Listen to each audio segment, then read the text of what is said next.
over the last few seasons, one of the great storylines of the Hi-Tec Oils Australian Super Truck Championship has been a great rivalry brewing between Stephen Zammit and Shannon Smith. We caught up with both drivers to find out about their strengths and weaknesses and how they say this season's rivalry playing out.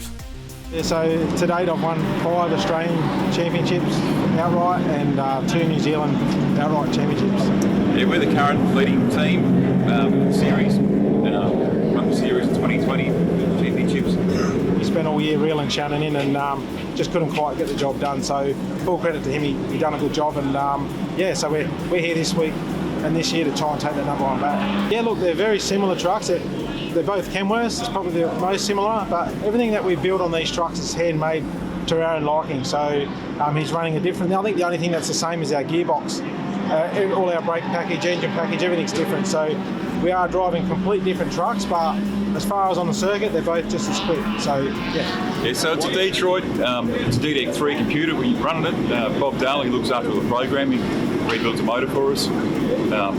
It's 12.7 litre, got twin turbos on it, it's about 80 PSI boost. Ours is a nice smooth power, but mate, Bobby Dale and Shannon's got that truck absolutely cracking. It's so fast. So yeah, mate, just smile in your mirrors because I'll be looking in them. It's time to shuffle things up as we get ourselves set for race 3 of the Super Trucks of Winton Motor Raceway. The grid positions will be a full inversion of the finishing order in race 2. Gary O'Brien, that means that we've got the faster drivers starting at the back of the field. They'll have to fight their way through. And as we know, these can be somewhat interesting, to say the least. With Mitchell Pruitt's on pole, Anthony Tringali alongside of him, then it's Mark Shutes, Frank Amoroso, and the rest of the lineup, the really quick guys right at the back of the field.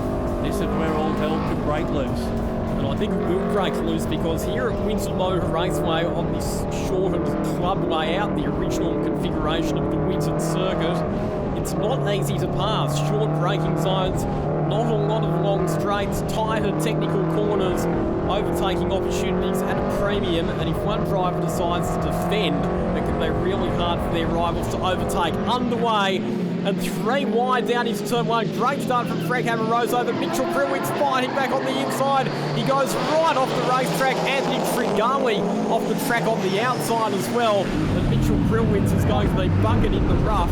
I don't think he's going to get going from that position without some assistance. He's trying to get this truck to go forward, but that sand is pretty deep there, and once those big heavy trucks go down into it, there's not much way you can get out of it.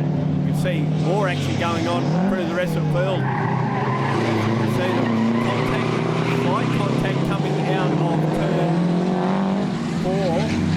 And again, they continue on this great battle between Shutes and Marcus Pruitt. One's in the bunker, one about to take the lead by the look of it. And there was definite contact there. And Shutes goes off the track. So go around this corner. I think we might be under a yellow at this stage.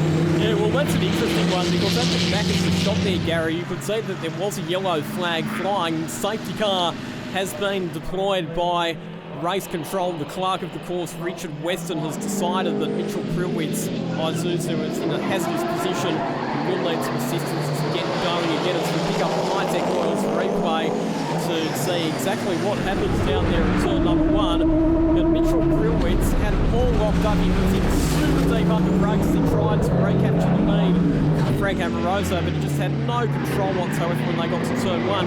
This is the battle for the lead. And look at the top of the shot there, the yellow flag's waving. That's the thing that the officials will look at, and I just get the feeling there, Gary, that Marcus Pruitt might be in a little bit of strife for that one. Yeah, there's a possibility. We'll have to just wait and see at this stage. But how lucky was Frank Amoroso? He got to the lead straight off the start, and then we've seen Mitchell Pruitt go down the inside of him. If he hadn't been aware, it could have been a 2 trucks going off at turn 1. Really, really good job from our very hard-working volunteer recovery crews here at Winton Motor Raceway. They've done a great job of getting Mitchell Pruitt's truck towed out of that turn 1 gravel trap. He's back out on the racetrack, and we are set for a race restart this time around. Mitchell Pruitt has been able to rejoin the track, but he's a lap down on the rest of the field. And it's Marcus Pruitt, his dad, who is the race leader after a somewhat controversial incident with Mark Shutes coming out of turn 7. Shannon Smith in second spot. Then it's Barry Butwell and Zammit trying to go down the inside of Amoruso out of turn 1. And off the road once again at turn 1, Anthony Tringali. He was a little bit wide on the opening lap as well, but it's Prilwitz, your race leader. Smith under some pressure from Butwell, Amoroso and Zammit both in there as well. That's going to be a hot contest between those trucks. Track position at an absolute premium, and Stephen Zammit looking to the outside as he tries to maximise his exit speed out of turn number 5 and get up onto the tail of Frank Amoroso. Yeah, Frank Amoroso won't be easy to get past.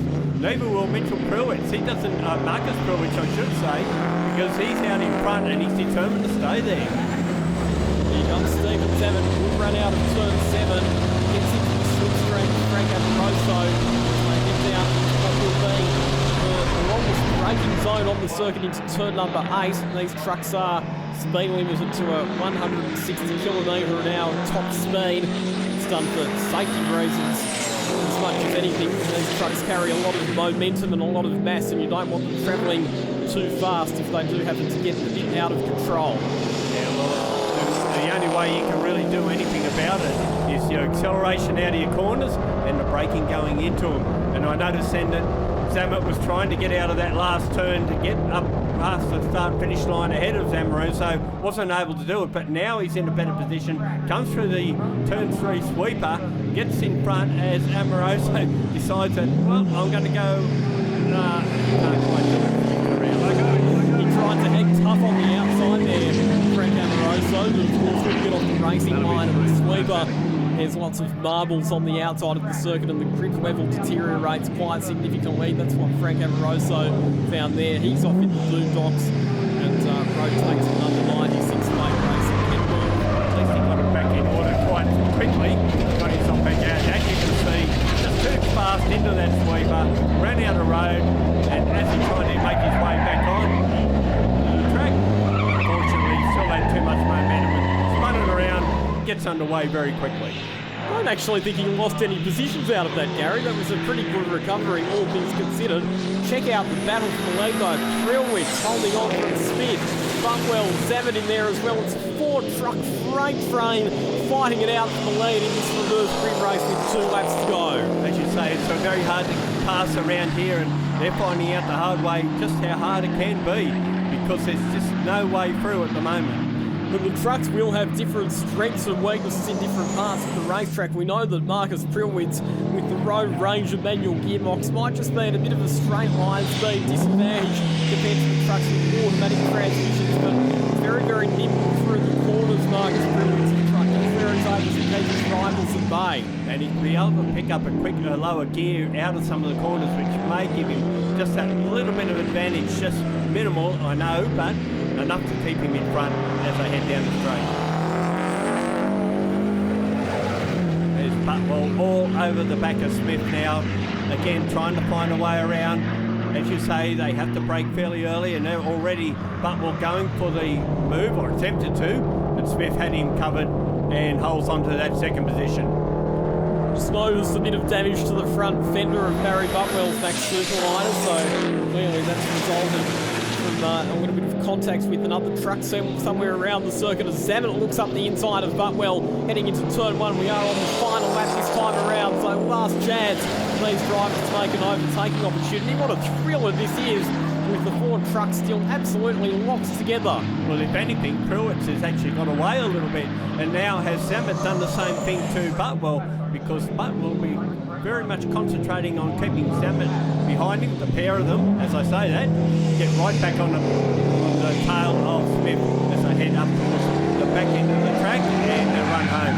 Prilwitz has definitely been able to take advantage of the clear track that you have when you're in the race lane. He's been able to put his head down, concentrate on building the margin to the trucks behind us.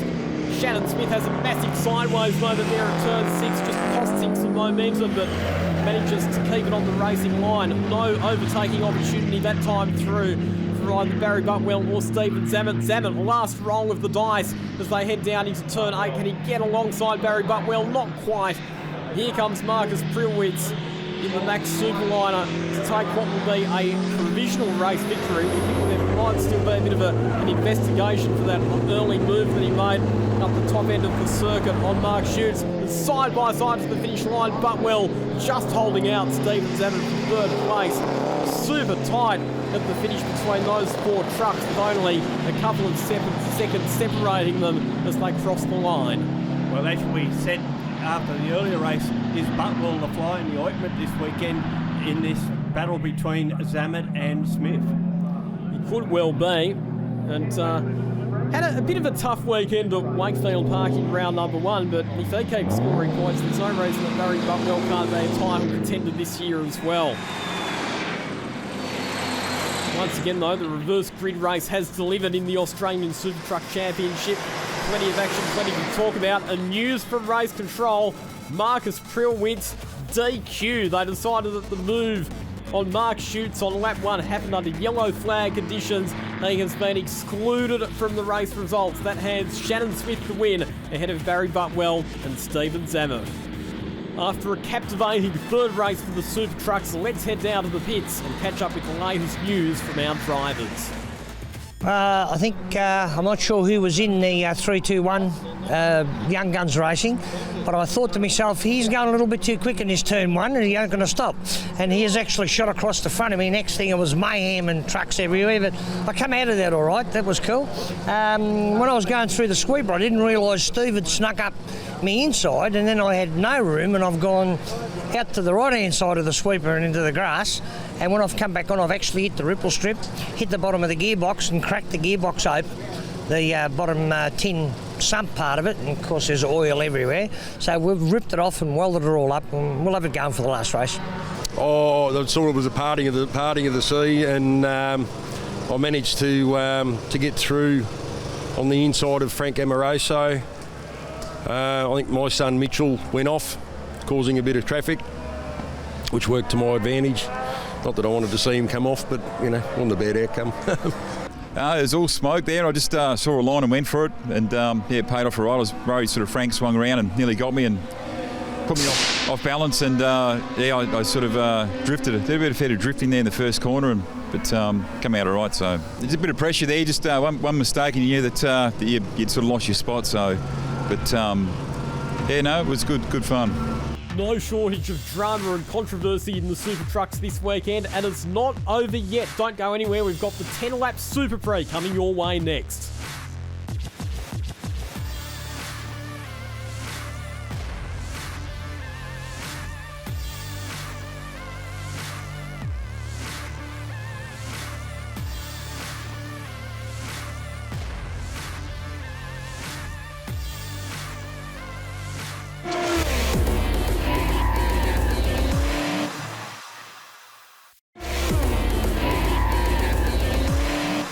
In the Hi-Tec Oils Australian Super Truck Nationals, there are two different classes. There are the outright Super Trucks and the smaller light trucks. We caught up with the drivers of both varieties of trucks to compare their relative strengths and weaknesses and talk about what it's like for them to battle against one another. Well, the two main differences would be the Isuzus, which are light truck, they're about 3.5 tonne, or the heavy trucks, which are 5 or 5.5 tonne, depending on their engine capacity.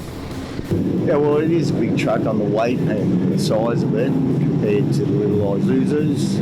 But, probably we've got more power, probably a bit better braking because we're a bit heavier than the little Isuzus. I more power, more weight there too, so you get more traction around the corners. Small trucks are pretty nimble, wet weather, and all they do pretty well. In a straight line, much faster, but the little trucks are more nimble on a circuit like Winton, so this is a bit of an equaliser. The little trucks like Winton, and the big trucks seem to, not too bad at Winton, but they seem to prefer Wakefield, which has got the longer, faster straights. They're pretty quick and nimble, those little Isuzus, so getting around them is not an easy thing to do here at Winton. Well, the pros and cons of the smaller trucks is they're a lot more nimble, they're half the weight, so they can actually go deeper on the brakes than we can, and their corner speeds are well, not a lot quicker, but a little bit quicker than us, but we just have the horsepower advantage. Otherwise, on this track here, they're quite quick. If you've got plenty of brakes up your sleeve, you get them in the braking area. or on the straight, because the bigger trucks do accelerate quicker. A bit slow to hold us up. That's probably the biggest issue. It's just they're a bit hard to get around sometimes, but once we get in the straight there, we get around them the way we go, but around the corners they're a bit hard to get around and keep it nice and tight. And mainly the balance of the truck. The little trucks are very light in the rear, so they struggle with their rear braking. Braking's the big thing for a truck, whether it's a super truck or the Isuzus. It's everyone's got their own ideas on braking. There's some have got water-cooled brakes, some don't. Some have got drum brakes, some have got disc. It all comes down to the driver and the driving style. Oh, it's not really a drama. We treat it like any other truck. It's a little bit lower, that's about all actually. But I suppose in the back of our minds we do think a little bit more because they are smaller than us, so we don't want to hurt anybody. But it's easy to pass them on a straight, but around them corners it's pretty hard to actually keep up with them, let alone pass them, you know, especially because you're such a big truck. You need to take as much track as you can, you know, so... I'd rather be the big one just quietly, but, you know, rubber's racing. If we're not rubber, we're not racing properly. You know, we're here to entertain, and that's what we do. Time for the feature race of the weekend here at the round 2 of the Hi-Tec Oils Australian Super Truck Nationals. This round presented by Regents Park Trucker Line. The feature race, it's the Super Pre, over 10 laps and with grid positions determined based on a reverse grid of qualifying times, which sees Anthony Tringali starting on pole position ahead of Mark Schutz, and once again some very fast trucks coming from the back of the grid, Gary. Yeah, and unlike the earlier race, which was also a reverse grid, but in a different order to what we're seeing in this one, so it should be quite interesting. Again, the faster trucks have got the guys that we know will just go for it, like Frank Amoroso, whereas Steve Zammit will probably take things a little bit more conservative. He's got more to, certainly at Carroll, because he can lose out big time as far as the championship conditions go. Underway, and this time it's a better start for Anthony Tringali. Mark Schutz right up on the inside curve as they negotiate their way through turn 1. All of the drivers just a little bit more circumspect than they were in the previous reverse grid race. They were saying that big moment there once again for Mitchell Grillwitz, and that's going to scatter the field on the exit of turn 2. A couple of drivers, including Mark Schutz, having to take evasive action. Tringali, though, has held on to the race lead. Not for long, though. Up the inside comes Barry Buckwell, number 13. Max Superline on the right. Red truck goes to the front. Nice move. He's well positioned to capitalise on some of that drama that happened out of turn 2. Well, we knew the big trucks were going to get by the little ones, but we didn't think it was going to happen that quickly, and through the circumstances of why it happened, with both those trucks having a drama on the opening lap. Fortunately, they've been able to get going. They're having a good little race amongst themselves there too at the back, and you can see Schutz trying to go down the outside of Mitchell Pruitt's and gets the job done as they come down to complete the opening lap. We've heard before about the strengths and weaknesses of the light trucks compared to the big rigs, and good to say that the light trucks putting on a show of their own a bit further back in the pack. Here's Frank Amoroso. He's moved up to second position behind Barry Buckwell and ahead of two rivals, Shannon Smith and Stephen Zammit, the two drivers who are battling it out for championship honours. With the way results have gone so far this weekend, Stephen Zammit has extended his lead over Shannon Smith in the championship standings. Smith would like to get a few points back on Zammit before the end of the weekend. Keeps looking at going down the inside. He's in turn 3 and he's there again trying for another look, but each time Smith's had him covered and he has to settle him behind. Frank Amoroso's hard to pass at the best of times, and we know that they will make the fake racing Kenworth very wide indeed. That truck went through a whole rebuild. Frank missed the season of racing just so he could get that truck down weight-wise, and it seems to be coming on stronger this year, and he doesn't spare the rod when it comes to pushing it. Doesn't, and that weight loss program included, among other things, a new bonnet, and you might not think that would make a huge difference, but in truck racing it most certainly does. We just see Zammit making a move on Smith out of the final corner and then run down to turn 1. Oh, and I think there might have been a touch there. Smith has got around. Yeah, Smith's spinning out, so Shannon Smith loses a few spots as a result of that one. Falls back in behind both Frank Amoroso and Steve Zammit. So they were side by side on the run into turn one, and I think there might have actually been contact there that happened just out of our camera shot between Shannon Smith and Steve Zammit. And it's Smith who's ended up rotating. Fortunately, managed to recover fairly quickly and only lost a couple of positions. When we talk about the rivalry between the two, I guess that would just fueled it a little bit more. Well, Zammit definitely had the overlap coming out of the final corner. It could have been that Shannon Smith was maybe just trying to move across and defend, but if there was already overlap and Stephen Zammit was already alongside, then fair bump play on, I say. He's trying to find a way around Amoroso now, and Frank's a wake up to that. Frank's been around the sport a long, long time. We may not have had the equipment under him in the past that he's had, although he's wide coming out of the last corner there. And here's Zammit going down the inside. Is he close enough? I think there might have been a tiny bit of a touch up there just going into turn one, but Zammit got out of it and let Frank take the spot. Indeed, so Zammit once again, it looks like he had the overlap there, but Amoroso was able to break just a fraction later into turn one, which means that he holds on to that position for the time being. Like I said, Frank Amoroso, a wily campaigner, the veteran of truck racing, and when it comes to racecraft, it's not only very hard to pass, but it's also spectacular to watch. It has a reputation for being one of the most entertaining drivers on the track. And he's holding up Zammit just enough so that that our race leader can get further away, and Zammit, you can see he's keen to get past and just no way to do it right at the moment.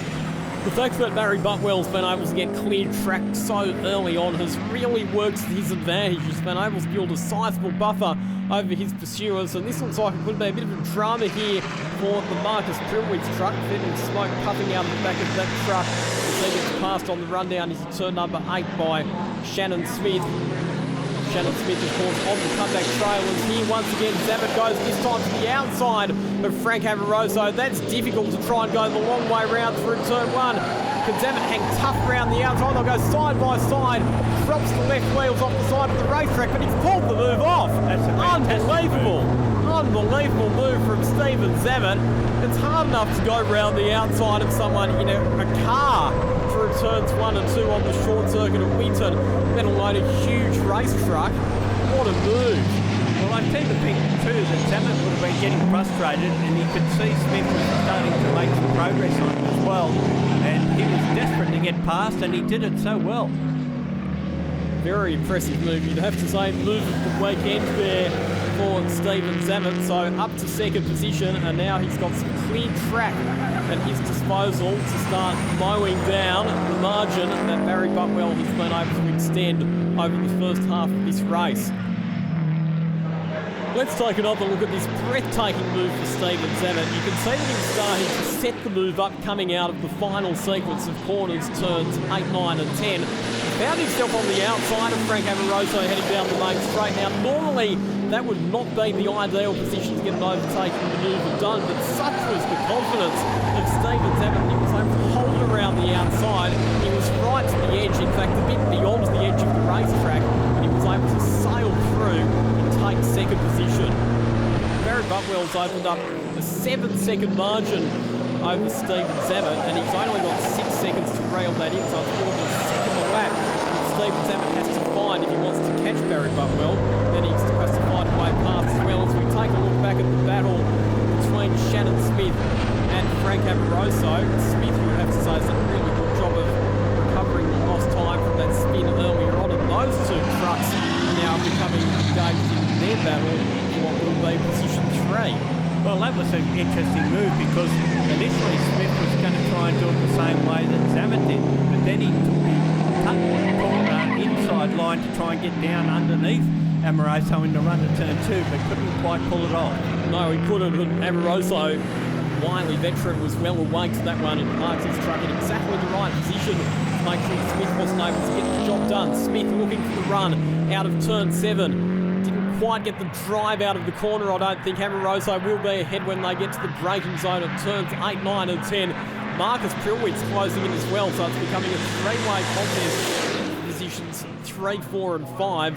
There's a look on screen at what the margin looks like between Barry Butwell and Stephen Zammit. It's come down a bit. It's come down by about 9/10 of a second that time through, but still a pretty sizable margin. It's still more than 6 seconds separating Stephen Zammit and Barry Butwell. So Zammit's going to have to dig deep, and he's going to have to punch out more of those track record times that we saw in the earlier races if he wants to have a chance of winning this one. Well, so far, Shannon Smith has not been able to get past Amoroso. He tried to get past the previous lap, but he wasn't quite close enough on this occasion to try the same move once again. Meanwhile, Barry Butwell just sailing off into the distance, and Marcus Prilwitz, massive smoke pouring out of the number 31 Max Superliner. That truck has blown up to Lux, and flames now starting to belch out of the exhaust as well. That's not a healthy sign at all for Marcus Prilwitz, and that's a shame. It's been a pretty tough weekend for him so far. The disqualification for race 3, and now what looks to be a pretty serious and probably terminal mechanical failure in the final race of the weekend. That white smoke would suggest that it's probably a turbo that's gone. Replay of all that smoke coming out of the Max Superliner, the number 31 truck. Carting along the smoke screen that a battleship would be proud of. So Marcus Prilwitz's day is done. I think the good news though is that he has managed to get that truck parked in a fairly safe position, so I don't think it's going to prompt the safety car interruption. Hopefully it hasn't put too much fluid down on the racetrack. He actually brings it out of turn 7 and gets straight over on the grass. Don't know if it'll do the grass much good, but at least the trucks will be able to continue racing. So the battle continues between Frank Amoroso and Shannon Smith. And again, Amoroso defending on the inside into turn 1. Smith not able to do the big outside move that we saw from Stephen Zammit a few laps ago. 2.5 laps remaining in this race. Butwell just managing the gap back to Zammit at the front of the field, hovering at around 4 seconds or thereabouts. 2.5 laps remaining. There's Butwell coming through the cleavage up to turn 7. Heading off onto the straight. Still ahead of Zammit. Interesting that truck, which dates back to the Rob Russell's, Joe Scarcella days, hasn't got much in common with the truck that they ran back then, apart from the chassis rails. About the only thing that's the same sort of powertrain, but obviously a different engine and gearbox. And apart from that, just 2 chassis rails, one apparently fairly warped. You can see Barry Butwell having a relatively trouble-free weekend after some of the challenges that they've encountered with their turbo setups, the fact that they went back to the single turbo, they weren't able to get it performing how they wanted to in terms of either horsepower or reliability. They've gone back to the twin turbo. Barry Butwell said, we've gone back to basics this weekend, we've gone back to what we know. We're trying not to overcomplicate things, because when we try too hard, we find that things go wrong. And so far, that philosophy of simplicity seems to be working well for Barry and his team. Yeah, I believe they did put a new wastegate on this truck for this meeting, so that may help them a bit. And still, this battle goes on, and Shannon Smith watched Steve Zammit try and get past Frank Amoroso, and now he's got to try the same thing. So far, it hasn't been able to work. It'll be a fairly frustrating ride. We are on board with Frank Amoroso. I'm doing over the open face helmet and the fact that we can see him trying his facial expressions. I remember back in 2014 when Frank Amoroso won the championship after 27 years of trying. But to see him rolling his eyes out as he crossed the finish line, that was one of the iconic pieces of super truck vision that we've seen over the years. But right now he's having to concentrate pretty hard, Frank Amoroso, because he's got a feisty and fired up Shannon Smith hot on his heels. Well, I think he's actually pulled a bit of a gap in that last half of that particular lap, and now we're on the final lap. Can he afford to relax just a little bit? Looks like he's still working fairly hard though, doesn't it? He brings the truck around up towards the top half of the track for the final time, and he looks fairly relaxed all the way that he's changing the gears on that Kenworth. So just to explain that, yes, it is an automatic transmission, but you still select the gear that you want manually. It means that you just don't have to worry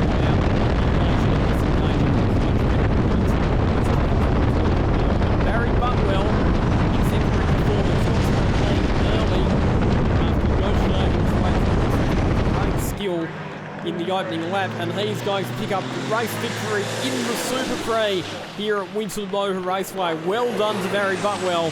Takes out the final race of the weekend. Stephen Zammit comes home second, and he will win the round. Back-to-back round wins for Stephen Zammit. He will extend his championship lead. And Frank Amoroso, who has managed to fill a gap on Shannon Smith, so he will come home in position 3. And boy, is he happy about it. He's worked hard for that. He's had to hold off some fairly fast trucks to do it. Confirmation of your final race results. Barry Butwell, your race winner. The final margin about 3.5 seconds back to Stephen Zammit. A very happy Frank Amoroso holding on for third ahead of Shannon Smith. Mark Shoots, best of the light trucks in position 5. Back there to Anthony Tringali and Mitchell Krillwitz. Marcus Krillwitz capping off a disappointing weekend with a DNF. I was a bit down when we finished 4th in that last race, so it's a bit disappointing, but it's truck racing. I copped a few biffs and bangs, but there's probably a few things we can adjust when we get home and try and get the best out of it in the next round.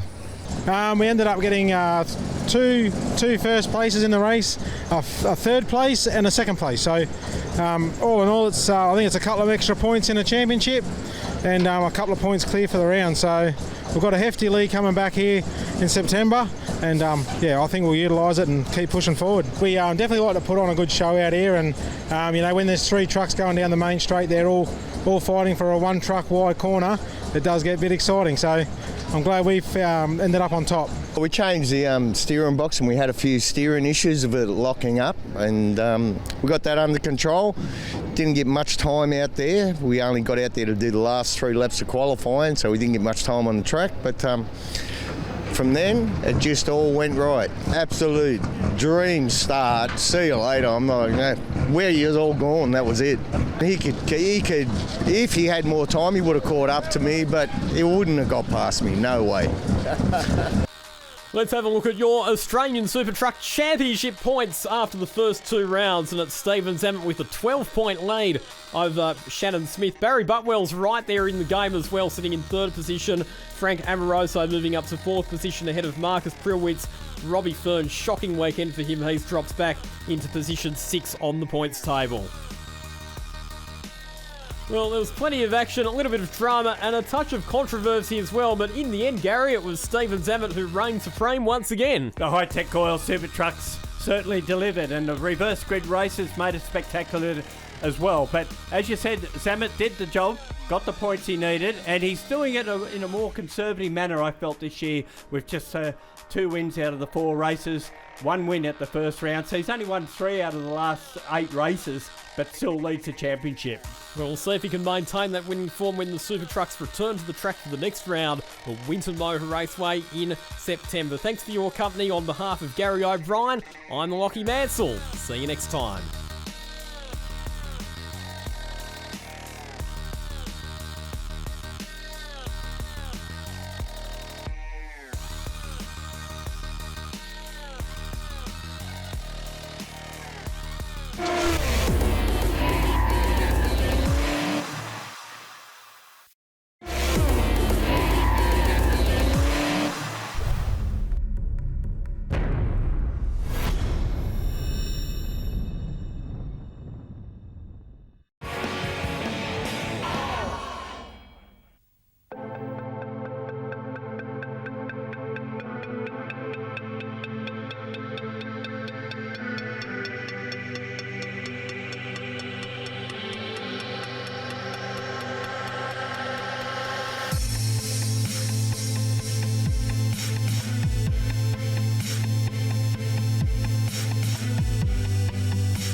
Hello and welcome. We're in beautiful Croatia for the 5th round of the FIM Sidecar World Championship for 2022.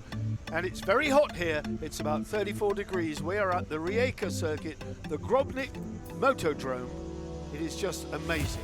They came here with this sort of championship position, with Ellis and Clement leading on 185 ahead of Schlosser and Fries, defending champions. Kershaw's firmly in third now, Kershaw and Charlwood. Stroyer, Wiesen and Peugeot, are they going to renew that battle here? Well, I wouldn't put money against it.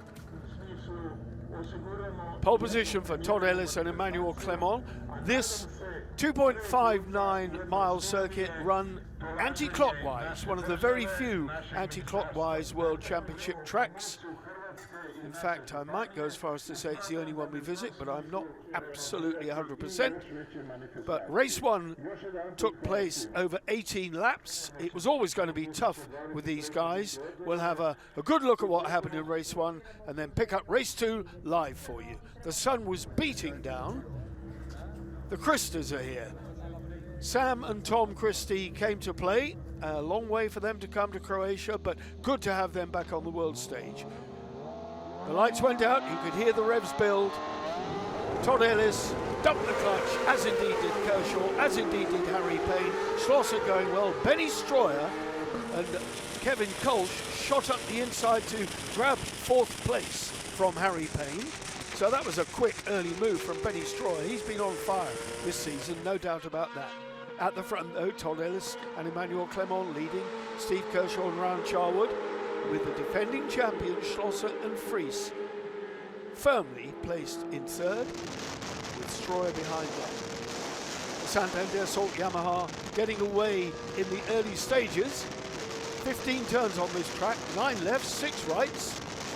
And of course there are always going to be more lefts than there are rights by nature of the fact that it's anti-clockwise. The top two then were getting away at this point, but a real battle opening up for fourth place as Harry Payne tried desperately to muscle his way past Benny Stroyer. Those two having the same. Good to see Kershaw running so strongly here. He did really have a good weekend. Ted Peugeot back in business, moving out to go past the Christies. Sam and Tom Christie, their first toe in the water for World Championship racing in 2022. Good to see them back. But now they've been relegated by young Ted Peugeot with Father Vincent in the chair. Lucas Wiesen got a cracking start as well, the young Swiss. Benny Stroyer still not losing touch with the third place man, Marcus Schlosser, who seems to have lost touch with the two in front of him, that's for sure. They're disappearing into the distance. The onboard cameras giving us an absolutely perfect perspective of this track, which only has about a 10% elevation change. Harry Payne then looking hard now at Benny Stroyer to try and grab that place back, and he tried all race long and really gave a good account of himself. Ted Peugeot moved out to have a look at Lucas Wiesen. Having got past the Christies, he was the next one for them to challenge, and Peugeot and Wiesen renewed that battle that they've had pretty much all season long. They run so closely at the same speed. Just look at the sky, think of the temperature, 18 laps in this heat. Peugeot pulled out on the right over the start-finish line and heading for that sweeping right-hander and then the hard left. Back at the front though, it was Ellis, but Kershaw was not losing touch at all. Harry Payne was coming up to play and really made it a three-way scrap for third place. Schlosser had a fight on his hands with Benny Stroyer, who was really determined and looked good in actual fact all weekend, just as he has in recent meetings, has really come into his own and clicked with Kevin Kolsch. But Schlosser, we know what his racecraft is like, we know how his stamina holds up, but he appeared to be slowing a little bit. These two were closing on him. Harry Payne and Mark Wilkes right there on the Dow 1886 Yamaha. And once more, Kevin Cable and Claude Vinet, the number 9 Frenchman on that distinctive purple burgundy outfit, had their battle going. They've been scrapping all season long. They'll become the best of buddies at this rate. And they were fighting just as hard here in Rijeka in race one. Schlosser still defending that third place, and he had to really work hard for it. Peugeot was past Wiesen, and the Christie brothers not losing touch at all. Riding strongly in the British Championship as well as this their first. Harry Payne through on Stroyer, so that pushed Stroyer back down further one place, and in actual fact Harry Payne now had the smell of a podium in his nostrils because he could see Schlosser not too far up the road, about 3 bike lengths. Blue flag to Kevin Cable and Claude Vinet because the quick men are coming through. They're having their own race, of course, and they're in for good points, of course, and they did indeed score good points. Kershaw went past Vinet, Kevin Cable.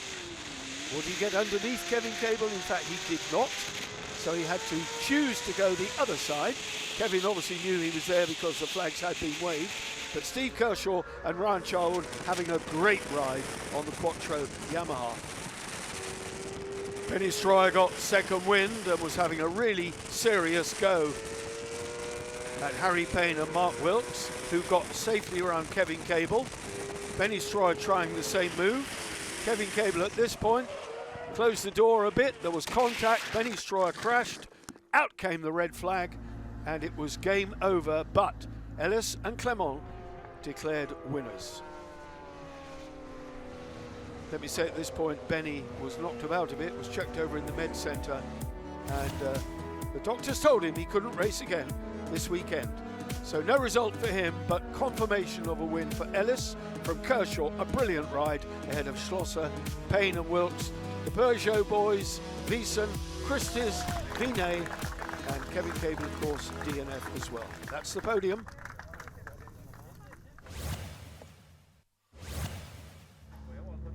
Race 2 then under a cloudless sky here, and it is baking hot, hence the massive umbrellas. Just look at that, Todd and Emmanuel Clement. Kershaw must be buoyed with his second place in the opening race. Well, they're on the line for this one, another 18 laps. Schlosser needs to do better than third if he's going to stay in touch. What a great ride we had from Harry Payne and Mark Wilkes. They were really, really good. Ted Peugeot as well. I'm glad he's done the full season. We needed him on the stage, that young Frenchman. What a talent he is. So much more to come. Well, siren going. Everybody off the grid. 18 laps, watch the red flag, and then the lights will come in at the top, in the middle of the bridge. Revs are rising. 18 laps, lights are on, then they're out and away they go, and from the right-hand side, Schlosser gets an absolute flyer to get alongside Kershaw. Now, can he hold it going into this very, very first right-hander, and then the left? Schlosser then has got his nose in front, so already Schlosser and Fries up to second place. They had to do something in this race, and he's gone for it from the word go. The thing is, can he stay in touch with Todd Ellis, who's already got 10 bike lengths? Ellis and Clement away with it already here. Not a cloud in the sky. It's baking hot. The track temperature got to be something in the high 40s. But good for these big Avon sticky tyres. They'll love it. Ellis and Clement leading race 2, leading the championship. The defending champion Schlosser must wonder where it's all going wrong this year. He's now got Steve Kershaw and Ryan Charwood breathing down his neck. Kershaw and Harry Payne and Mark Wilkes have come up to play as well on the Dow 1886 Yamaha. So the Quattro Yamaha, the red and white one, in the middle of your picture, being chased by Lucas Wiesen, Ted Peugeot, and there Sam and Tom Christie. This is second place, opening up now for Kershaw. Looks like he's slowing. Schlosser appears to be slowing. Fighting back though, sidecar wheel pawing the air. Ryan Charwood, quite a diminutive fellow, but he uses his body weight well. Passengers are generally not big in any case. They need to be fairly small and agile and nimble and move around the sidecar as freely as they possibly can. But Schlosser slipped all the way back down the order. He's obviously got a problem. Schlosser and Fries are down to 7th place at this moment in time, behind Sam and Tom Christie. Well, would you believe it? Ellis and Clement romping away with it. At the moment, Emmanuel Clement doing her thing again. How many more times do we need to say what a brilliantly talented young lady she is? They work so well together, and they're on target for a debut championship without putting the commentator's curse on it or the muckles and anything. But they are going so well. Cloudless sky here on this 2.59 mile circuit in Rijeka.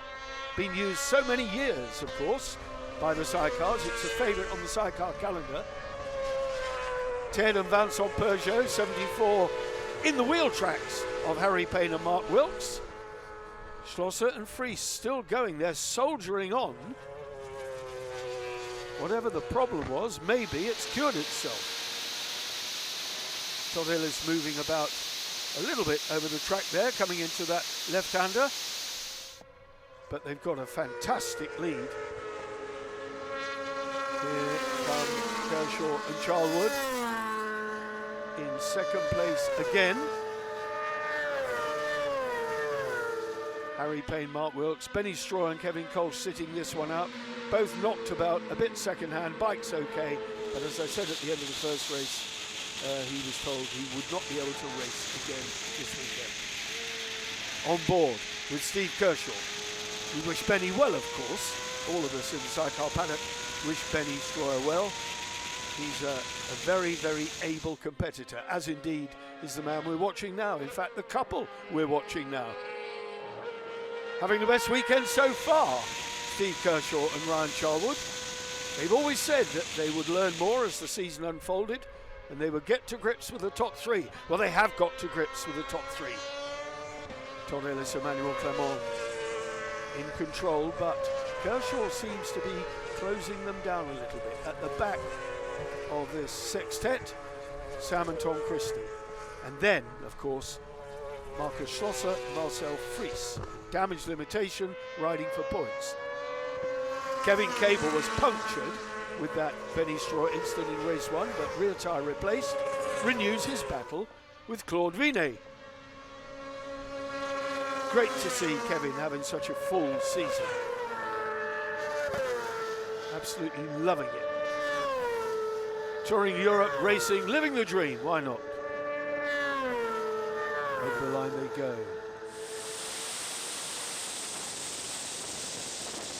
Schlosser now appears to have got the thing going again. He's not losing touch on the outfit in front, but still a bit of a lonely ride for him. That's Sam and Tom Christie. Now, if he could stay with the Christies and get past them, we can assume that his Yamaha's running well. The Gus Doyle bike is back on a mission. Whatever it was, might have cured itself. Let's hope so. We need Schlosser in the points. We need all these guys in the points, actually. A fairly depleted grid again, but we've got quality, and that's what counts. There's someone all the way down the field racing, and that's what we like to see. Schlosser now on the back of the number 34 Christie Engineering Yamaha. Christie Engineering Services build, prepare, tune. Whatever it is that keeps sidecars going, they do it at home in Beverly. Out in front, Kershaw looks like he's closing. There's a problem. There's a problem with Ellis. Both he and Emmanuel Clement had their hands up to pit wall as they came over. Todd Ellis and Emmanuel Clement have an issue here in Rijeka. Steve Kershaw will have seen that. He will sense it, that they're coming back to him now. Is his day just about to get better? It looks like it. It looks like Ellis is out. It looks like he's retiring. Well, has Ellis stopped, or is he still soldiering on? That we don't know from this perspective. But what we do know is that Steve Kershaw and Ryan Charlwood lead race 2 here in Rijeka. And what a feeling that must be for them to see a clear track ahead and know that everybody is behind. Ellis and Clement still fighting, but obviously at a reduced pace. Something is not right. We don't know what that is. Harry Payne and Mark Wilkes, they're in 3rd place now, as they've been pretty much all race actually. A great ride for that pair again. What a shame they missed out on the Belgian round at Spa due to TT duty. Such a shame, because they'd be much, much higher up the standings. Coming here, they were way down the order in 10th place, but this will do their championship standings the world of good. Kershaw in 3rd is about to take a chunk out of Schlosser's points ahead of him. Schlosser now on the back of Lucas Wiesen. Lucas Wiesen and Thomas Hofer, Gustoil sponsored teammates to the defending champions. Harry Payne and Mark Wilkes. And it's Ted Peugeot. Ted Peugeot having a great ride here. In pit lane, looks like a front wheel problem for Todd Ellis and Emmanuel Clement. Something not happy with the steering on the front end. Harry Payne and Mark Wilkes. What a great ride they're having. There's Kershaw, way up the road. Kershaw and Charlwood out of sight. But it's a fantastic result and a great ride for Harry Payne and Mark Wilkes. Ted Peugeot coming next with Schlosser and Fries behind him, and then it's Lucas Wiesen. So obviously Schlosser's problem, if not completely, has partially cured itself. Ellis and Emmanuel Clement joining then to try and salvage some points from this. If they think they've solved the problem, then they're going to have to go hard. We don't know at this stage what the problem was, but doubtless we'll find out in due course. Race leaders, 2nd place for Harry Payne and Mark Wilkes, 3rd place for Ted Peugeot. Marcus Schlosser, though, closing. Is it going to be another podium for Marcus Schlosser? He desperately needs those points. Ted Peugeot, though, looking really good at the moment in 3rd place. Yeah, the 2nd place crew. They're a bit strung out now, but no disputing the leaders, Steve Kershaw and Ryan Charlwood. Peugeot still holding off the reigning and defending champion. You can see it on board then from Schlosser's camera. The French duo, the son driving, the father in the sidecar. What a wonderful feeling that must be for him. How proud must he be to see his son driving like a veteran, like an accomplished world sidecar racer, which of course he is, and then some. Schlosser staying with them. Is there going to be an opportunity for him to grab a podium?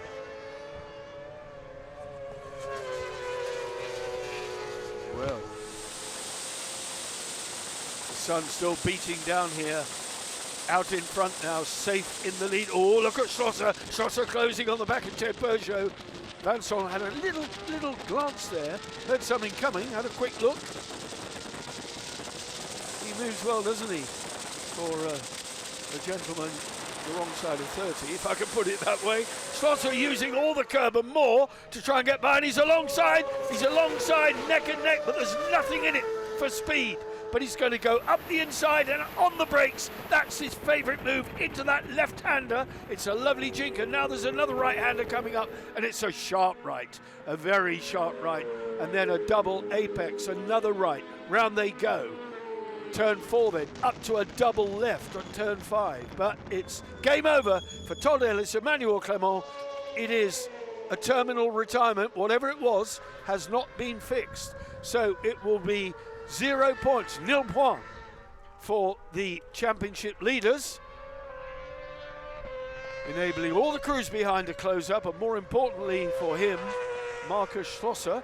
2nd place then, Harry Payne and Mark Wilkes coming round. Schlosser now has got them in his sights, but he's in 3rd, and it might just be enough. Kershaw and Charlwood on their way to victory here.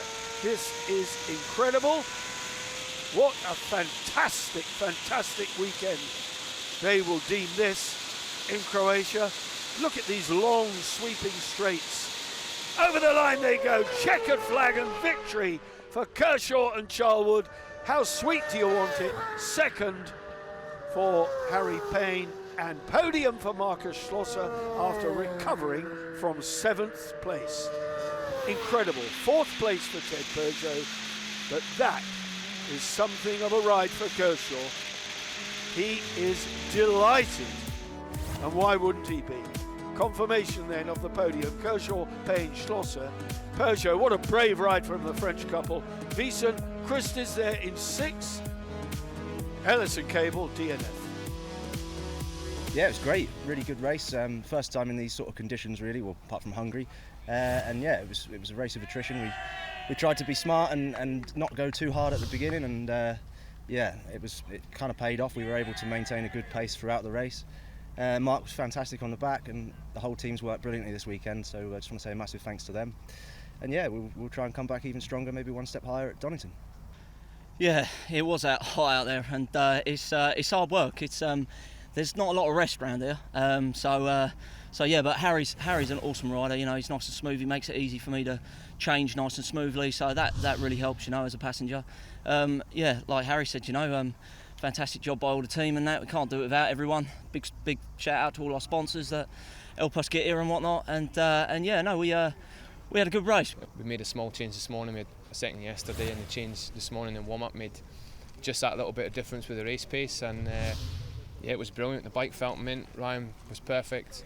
The whole thing was just, you know, it made it felt. When it's easy, it's good because you can just keep hitting the lap times. And yeah, it was fantastic to get our first world win that's not on home soil. So it feels, especially here, it feels brilliant.